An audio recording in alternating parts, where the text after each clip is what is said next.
जा। नमस्कार जी, सबकी राम राम, गुड मॉर्निंग। कैसे हो? आशा करता हूँ ठीक हो।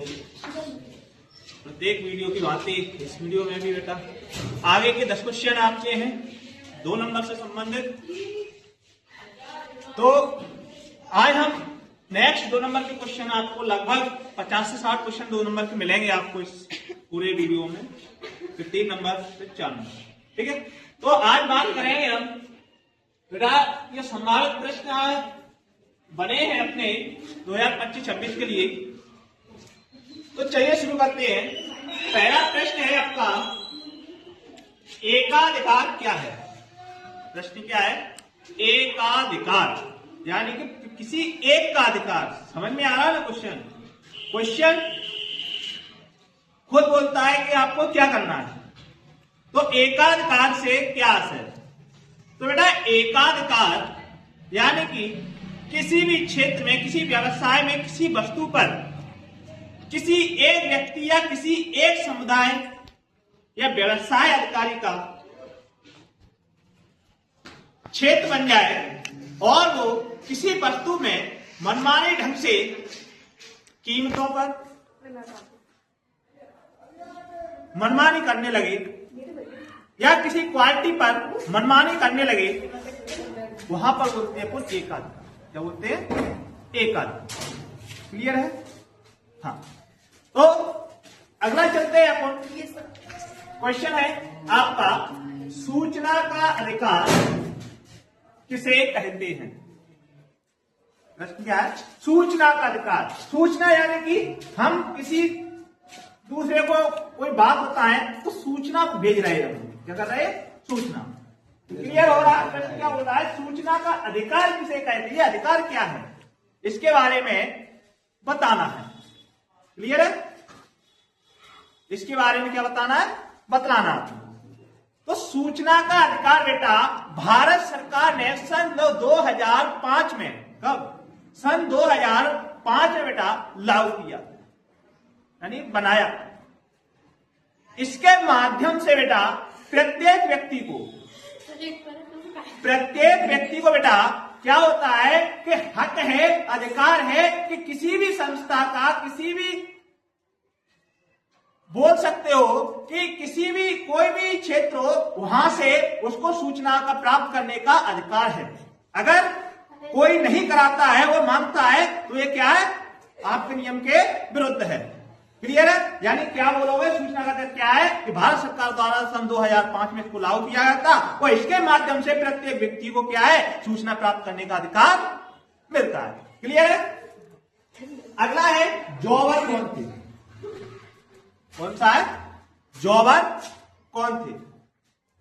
तो बेटा जॉबर, जॉब, नौकरी, नौकरी यानी जॉब, जॉबर यानी कि नौकरी को दिलाने वाला, नौकरी को दिलाने वाला जो व्यक्ति है वही जॉबर कहलाता है। उदाहरण ले लें अपन, जैसे कि हम जा रहे हैं कहीं नौकरी करने के लिए, कोई और किसी कंपनी में जा रहे हैं और बीच में एक मिल गया तुम्हें ठेकेदार, या कोई तीसरा बंदा मिल गया, उसने कहा कि हम आपकी नौकरी लगवा देंगे और उसको क्या कर दिया जाता है? टेंडर दे दिया जाता है कि भाई आप इतने बंदों को लेके आओ और हमारी कंपनी को दे दो। जो कंपनी और हमारा जो बीच में है, जो व्यक्ति है उसी को हम क्या बोलते हैं? जॉबर कहते हैं। क्लियर है? हाँ। अगला चलते हैं अपन, कॉर्न लॉ क्या था? कॉर्न लॉ, कॉर्न का मतलब होता है मक्का, लॉ का मतलब होता है कानून। तो याद रखिएगा, ब्रिटिश सरकार, जब हमारे देश में ब्रिटिश सरकार की हुकूमत थी, तो ब्रिटिश सरकार बड़े भूस्वामियों के दबाव में आकर, जो बड़े बड़े भूस्वामी होते हैं, जमींदार वगैरह, इनके दबाव में आकर क्या है? मक्का का आयात पर क्या लगा दिया था? आयात पर प्रतिबंध लगा दिया था, यानी रोक लगा दी थी। और जिस कानून के सहारे ये रोक लगाई थी उसी को क्या कहते हैं? कॉर्न लॉ कहते हैं। क्लियर? हाँ।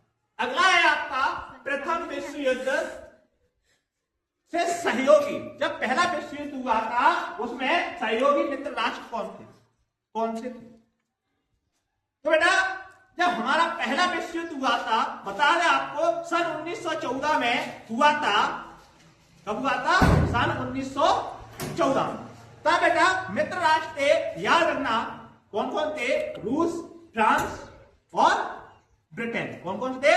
रूस, फ्रांस और ब्रिटेन। और कुछ दिन बाद अमेरिका भी साथ में आ गया था। तो 4 देश थे। कौन से? याद रखना, कौन से? रूस, फ्रांस, ब्रिटेन, और बाद में अमेरिका भी इनके साथ मिल गया था। क्लियर है? हाँ, तो कौन से थे मित्र राष्ट्र? कौन से थे अपने? रूस, फ्रांस, ब्रिटेन और अमेरिका। अगला है आपका बहुराष्ट्रीय कंपनियों से आप क्या समझते हैं? बहुराष्ट्रीय कंपनियां यानी एक राष्ट्र नहीं, बहु मतलब बहुत राष्ट्र, यानी बहुत राष्ट्रों, बहुत देशों में जो कंपनियां फैली होती हैं, यानी कि एक देश में उनका मुख्यालय होता है। मुख्यालय कहां होता है? अपने ही देश में होता है। याद रखना, यहां से ओटीपी बनती है आपकी, ऑब्जेक्टिव टाइप प्रश्न बनता है। समझ रहे हो कि बहुराष्ट्रीय कंपनियों का मुख्यालय कहां होता है? तो अपने ही देश में उनका मुख्यालय होता है। जहां की वो कंपनी है वहीं पर उनका मुख्यालय होता है। तो याद रखना, क्या है कि बहुत से देशों में, यानी कि एक से अन्य यानी एक से अधिक देशों में जो राष्ट्रीय यानी कि कंपनियां संचालन करती हैं, उसको क्या बोलते हैं? बहुराष्ट्रीय कंपनियां कहते हैं। क्लियर है? अगला है सतत पोषणीय विकास। सतत पोषणीय विकास से क्या आशय है? बेटा याद रखना, सतत पोषणीय विकास से क्या आशय? सतत पोषणीय विकास से आशय है कि भाई कि आज वर्तमान में हम जो कार्य कर रहे हैं, जिसका हम उपयोग कर रहे हैं, हम उनका उपयोग इस प्रकार करें कि आने वाली भविष्य पीढ़ियों, यानी हम अभी तो उपयोग कर लें, लेकिन आने वाले हमारी जो भविष्य की पीढ़ियां हैं उनको वैसा का वैसा ही प्रदान करता है। यानी हम उपयोग करें बिना नुकसान पहुंचाए, आने वाली भविष्य की पीढ़ियों के लिए उपलब्ध रहने। यही होता है क्या? सतत पोषणीय विकास। क्लियर? अगला है अलवणीय जल हमें कहां से प्राप्त होता है? क्या है? अलवणीय जल हमें कहां से प्राप्त होता है? बहुत शॉर्ट है। तो अलवणीय जल, अलवणीय को मतलब जानना, लवण, लवणीय और अलवणीय। लवणीय होता है खारा जल। याद रखना, समुद्रों में जो मिलता है वो कैसे मिलता है? खारा जल मिलता है, यानी कि लवणीय। और जो हम पानी पीते हैं वो कौन सा होता है? अलवणीय। याद रखना, तो अलवणीय जल हमें कहां से प्राप्त होता है? भौम जल स्रोत से। कहां से? भौम जल स्रोत से हमें अलवणीय जल मिलता है। तो भौम जल स्रोत जानते हो आप? हैंडपंप है, कुआं है, बावरी है, नदियां हैं, ये कैसी है? भौम जल स्रोत। क्लियर है? धन्यवाद। तो अगला है आपका दिल्ली का हौज खास कब और किसने बनवाया? दिल्ली का हौज खास जानते हो? दिल्ली, हाँ, आपकी राय। तो याद रखना, दिल्ली का जो हौज खास है बेटा 14वीं शताब्दी में इल्तुतमिश ने बनवाया। किसने बनवाया था? इल्तुतमिश। किसने बनवाया था? इल्तुतमिश ने 14वीं सदी में बनवाया था। बनवाया था 14वीं सदी में। क्लियर है? अगला है आपका भारत की प्रमुख पेय फसलों के नाम बताइए। तो भारत में प्रमुख पेय फसल, तो याद रखना बेटा, पेय का मतलब होता है फसल, तो जानते ही आप।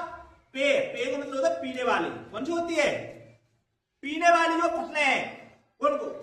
तो भारत में प्रमुख पेय फसलें बता दें आपको कौन कौन सी होती है? चाय है, कोको है, कहवा है, कॉफी है। मेरा बात, चाय, कोको, कहवा और कॉफी, ये पीने योग्य जो है उनको क्या बोलते हैं? पेय फसल कहते हैं। क्लियर है? भारत में प्रमुख फसलें कौन सी होती है? पता चल गया? हाँ। तो बेटा आप आशा करता हूं आप सभी को यानी सारे क्वेश्चन समझ में आ गए। अगर आपको कोई क्वेश्चन मिस कर रहा है तो आप कमेंट बॉक्स में लिखें और हमें सूचना दें, जिससे हम आपको द्वारा समझा सकें। तो आशा करते हैं इसी प्रकार के प्रश्न बेटा आपको कल आगे के मिलेंगे।